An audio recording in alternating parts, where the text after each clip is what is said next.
నమస్తే welcome to #you నేను మీ రాజేష్.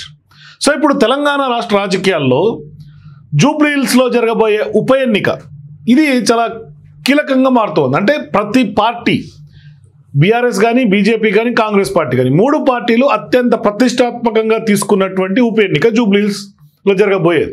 అయితే ఇక్కడ ప్రధానంగా అందరికీ తెలిసిందే మాగంటి గోపీనాథ్ గారి యొక్క సతీమణి ఎవరైతే సునీత ఉన్నారో ఆమెకి ఇప్పటికే బీఆర్ఎస్ పార్టీ టికెట్ కన్ఫర్మ్ చేసేసింది, ప్రకటించేసింది, మాగంటి సునీత.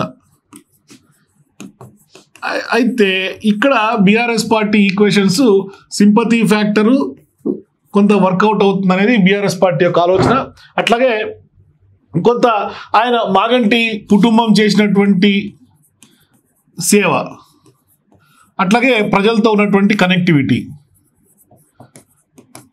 అట్లాగే కాంగ్రెస్ పార్టీ యొక్క ఫెయిల్యూర్స్, ఇవి ఖచ్చితంగా బీఆర్ఎస్కి కలిసి వస్తాయి అన్నది బీఆర్ఎస్ పార్టీ యొక్క ఆలోచన, వాళ్ళ నమ్మకం. ఖచ్చితంగా గెలిచి తీరుతామని. సో ఇప్పుడు బీఆర్ఎస్ పార్టీ ఏ విధంగా అయితే గెలిచి తీరుతామని అనుకుంటుందో కాంగ్రెస్ పార్టీ కూడా ఖచ్చితంగా అధికార పార్టీగా గెలిచి తీరాల్సినటువంటి అవసరం ఉందని చాలా సీరియస్గా ప్రతిష్టాత్మకంగా ఈ ఉప ఎన్నికలు తీసుకుంటుంది.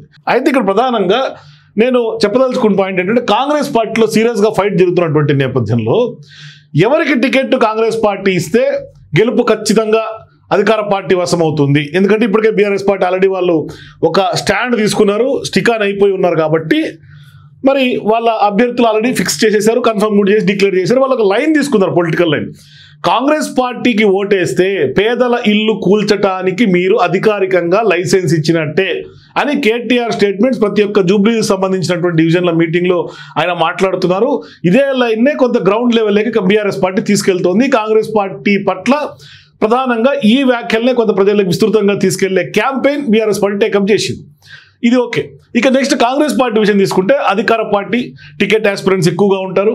ఇటువంటి సందర్భాల్లో ఇప్పటికీ చాలా మంది డజన్ మంది లీడర్ల నుంచి వడపోసిన తర్వాత ఫైనల్గా ఈ 5గురు మిగిలారండి.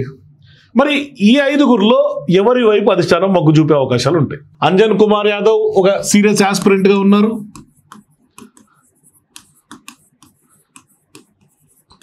అట్లాగే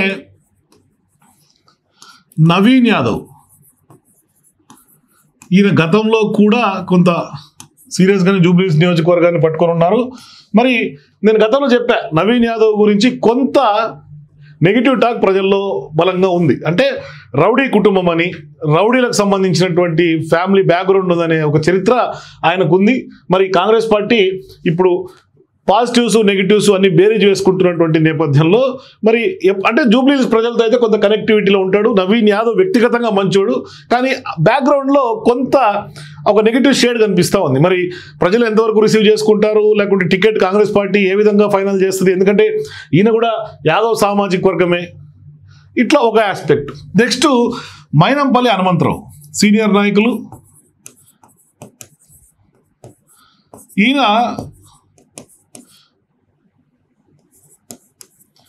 మొన్నటికి మొన్న పేరు చాలా సీరియస్గా చర్చనీయాంశంలోకి వచ్చింది, మైనంపల్లి హనుమంతరావు. అంటే మైనంపల్లి హనుమంతరావు వ్యవహారంలో ఆయన ఇప్పటికే ఏఐసీసీ గ్రీన్ సిగ్నల్ ఇచ్చినట్టుగా ప్రచారం జరుగుతోంది, మనకు కూడా సమాచారం ఉంది. అట్లాగే స్థానికంగా ఉన్నటువంటి సీఎం రేవంత్ రెడ్డి, అట్లాగే కొంత టీపీసీసీ కూడా కొంత మొగ్గు చూపుతున్నట్టుగా కనిపిస్తోంది. మరోవైపు నెక్స్ట్ టార్గెట్ జిహెచ్ఎంసీ కాబట్టి కాంగ్రెస్ పార్టీకి జూబ్లీహిల్స్ అనేది ఒక గేట్వేగా తీసుకొని ఫర్దర్గా జిహెచ్ఎంసీలో కాంగ్రెస్ పార్టీ ఎక్కువ స్థానాలు సంపాదించాలంటే, ఎందుకంటే కాంగ్రెస్ పార్టీకి జిహెచ్ఎంసీ పరిధిలో కానీ హైదరాబాద్ లిమిట్స్లో కానీ పెద్దగా లేవు సీట్లు. అందుకని ఇప్పుడు ఒక పవర్ఫుల్ డైనమిక్ లీడర్ కావాలి. ఆ డైనమిక్ లీడర్షిప్లోనే ఖచ్చితంగా జిహెచ్ఎంసీలో అత్యధిక స్థానాలు కొట్టాలి, జిహెచ్ఎంసీకి కైవసం చేసుకోవాలి. ఇది కాంగ్రెస్ పార్టీ టార్గెట్. అందుకని ఇప్పుడు మైనంపల్లి హనుమంతరావు ఎవరు ఊహించినటువంటి విధంగా పేరు తెర మీదకి వచ్చింది. జిహెచ్ఎంసీలో కాంగ్రెస్ పార్టీ కొంత ఎక్కువ స్థానాలు సంపాదించాలన్నా, లేకుంటే ఒక ఖచ్చితంగా బలమైనటువంటి లీడర్ ఉంటేనే, ఒక నమ్మకమైనటువంటి లీడరు బలమైనటువంటి లీడర్ ఉంటేనే కొంత కాంగ్రెస్ పార్టీ గెలుపు సాధ్యం. కాబట్టి మైనంపల్లి హనుమంతరావు పేరు తెర మీదకి వచ్చింది. ఇక నెక్స్ట్ ఆస్పిరెంట్ బొంతు రామ్మోహన్. ఈయన గతంలో కూడా మేయర్గా పనిచేసినటువంటి చరిత్ర ఉంది. బీఆర్ఎస్ నుంచి కాంగ్రెస్ పార్టీలోకి వచ్చారు. మరి ఈయన కూడా బీసీ సామాజిక వర్గం, వీళ్ళందరూ కూడా బీసీ సామాజిక వర్గమే. మైనంపల్లి హనుమంతరావు గారు ఓసీ. మరి ఇప్పుడు బీసీ సామాజిక వర్గం కాబట్టి ఖచ్చితంగా నాకు టికెట్ ఇవ్వాలి అని ఆయన కూడా కొంత ప్రయత్నాలు చేస్తున్నాడు ముమ్మరంగా. మరి ఉద్యమకారుడుగా ఉన్నటువంటి ఆయనకి మరి ఎంతవరకు కాంగ్రెస్ పార్టీ కొంత అండగా ఉంటుంది, మరి ప్రజలు ఏ విధంగా ఉంటారు, మరి గెలిచే అభ్యర్థి కాదా, ఇవన్నీ కూడా సర్వేలో డిసైడ్ అవుతాయి. మరి సేమ్ ఏదైతే మైనంపల్లి హనుమంతరావు గారు ఇప్పుడు జిహెచ్ఎంసీకి సంబంధించినటువంటి వ్యవహారంలో ఖచ్చితంగా ఇక్కడ జూబ్లీహిల్స్ గెలిస్తేనే జిహెచ్ఎంసీలో కొంత పట్టు సాధించగలదు కాబట్టి అదే ఈక్వేషన్ ఈయన కూడా తెర మీద తీసుకొచ్చాడు. అంటే నాకు జిహెచ్ఎంసీలో గట్టి పట్టు ఉంది, నేను గతంలో మేయర్గా పనిచేసా, నాకు కూడా టికెట్ ఇవ్వండి అనే ప్రయత్నం ఆయన చేస్తున్నాడు. మరి అది ఎంతవరకు సక్సెస్ అవుతున్నది తెలియదు, చూడాలి. మరి ఇక నెక్స్ట్ ఎవరు ఊహించినటువంటి విధంగా ఒక కొత్త క్యాండిడేట్ కంజర్ల విజయలక్ష్మి.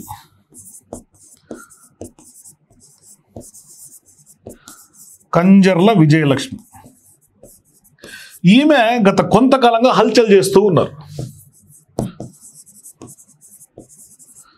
ఎట్లా హల్చల్ చేస్తున్నారు అంటే పెద్ద ఎత్తున ఫ్లెక్సీలు ఏర్పాటు చేయటం, బతుకమ్మకు సంబంధించి పెద్ద ఎత్తున ఈవెంట్ కండక్ట్ చేయటం, పాటలు రిలీజ్ చేయటం, చీరలు పంపిణీ చేయటం. అయితే ఇక్కడ ప్రధానంగా ఇవన్నీ ఒక ఎత్తు అయితే ఈమె మాజీ మంత్రి ఎప్పుడైతే జలగం వెంగళరావు గారి ప్రభుత్వంలో అప్పట్లో మాజీ మంత్రి కంజర్ల లక్ష్మీనారాయణకు చెందినటువంటి మాజీ మంత్రి కుటుంబం నుంచి కోడలుగా ఇప్పుడు ఈమె తెరంగేట్రం చేస్తూ ఉన్నారు. ఈమె కూడా సేమ్ యాదవ్ సామాజిక వర్గం కంజర్ల విజయలక్ష్మి. మరి ఇప్పుడు ముగ్గురు యాదవుల మధ్య ఫైట్ నడుస్తూ ఉంది. మరి పెద్ద ఎత్తున ఫ్లెక్సీలు, పోస్టర్లు, సోషల్ మీడియాలో హంగామా. సోషల్ మీడియాలో మైనంపల్లి హనుమంతరావు గారు కూడా స్పష్టంగా రీల్స్ మొత్తం పెద్ద ఎత్తున ఫ్లెక్సీల విషయంలో కూడా మైనంపల్లి హనుమంతరావు గారు, కంజర్ల విజయలక్ష్మి. మైనంపల్లి హనుమంతరావు గారు అయితే పెద్ద పెద్దగా రౌండ్ ఫ్లెక్సీలు పెద్దమ్మ గుడి దగ్గర మొత్తం దసరా దీపావళి శుభాకాంక్షలు, బతుకమ్మ శుభాకాంక్షలు. సేమ్ కంజర్ల విజయలక్ష్మి అయితే అమీర్పేట దగ్గర మొత్తం ప్రతి కూడల్లో కంజర్ల విజయలక్ష్మి యొక్క రౌండ్ ఫ్లెక్సీలు ఉండాల్సిందే. అంటే ప్రజల్లోకి బలంగా వెళ్తున్నారు. కానీ సీన్ కట్ చేస్తే ఇప్పటిదాకా కంజర్ల విజయలక్ష్మి అన్న ఆమె ఎవరికి తెలియదు బేసిక్గా. అసలు ఆమె ఇప్పటిదాకా లైమ్ లైట్లోకి ఇప్పుడే వచ్చింది ఆమె తెర మీదకి. ఈవెన్ కాంగ్రెస్ పార్టీ నాయకులకు కూడా ఆమె ఎవరో కూడా తెలియదు. ఎందుకంటే ఆమె రీసెంట్గానే కాంగ్రెస్ పార్టీలో జాయిన్ అయింది. మొన్న లాస్ట్ మంత్లో కాంగ్రెస్ పార్టీలో జాయిన్ అయింది. ఏకంగా బతుకమ్మ సంబరాలు ఈవెంట్కి బట్టి విక్రమార్క యొక్క వైఫ్ నందిని గారు కూడా చీఫ్ గెస్ట్గా వెళ్ళారు.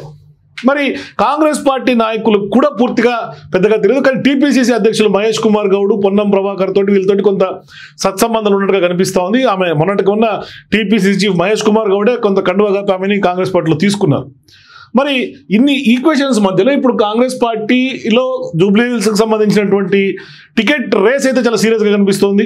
అంటే రోహిన్ రెడ్డి, ఫయూమ్ ఖురేషి ఇట్లా చాలా పేర్లు గతం నుంచి కూడా వినిపించినప్పటికి కూడా మరి వాళ్ళందరూ కూడా సీరియస్గా ఉన్నట్టుగా కనిపించట్లా. కేవలం సీరియస్ ఆస్పిరెంట్స్కి అయితే మాత్రం వీళ్ళు ముగ్గురు ఉన్నారు. అంజన్ కుమార్ యాదవ్, నవీన్ యాదవ్, కంజర్ల విజయలక్ష్మి, మైనంపల్లి హనుమంతరావు, అట్లాగే బొంతు రామ్మోహన్. వీళ్ళైతే చాలా సీరియస్ ఆస్పిరెంట్స్గా కనిపిస్తూ ఉన్నారు.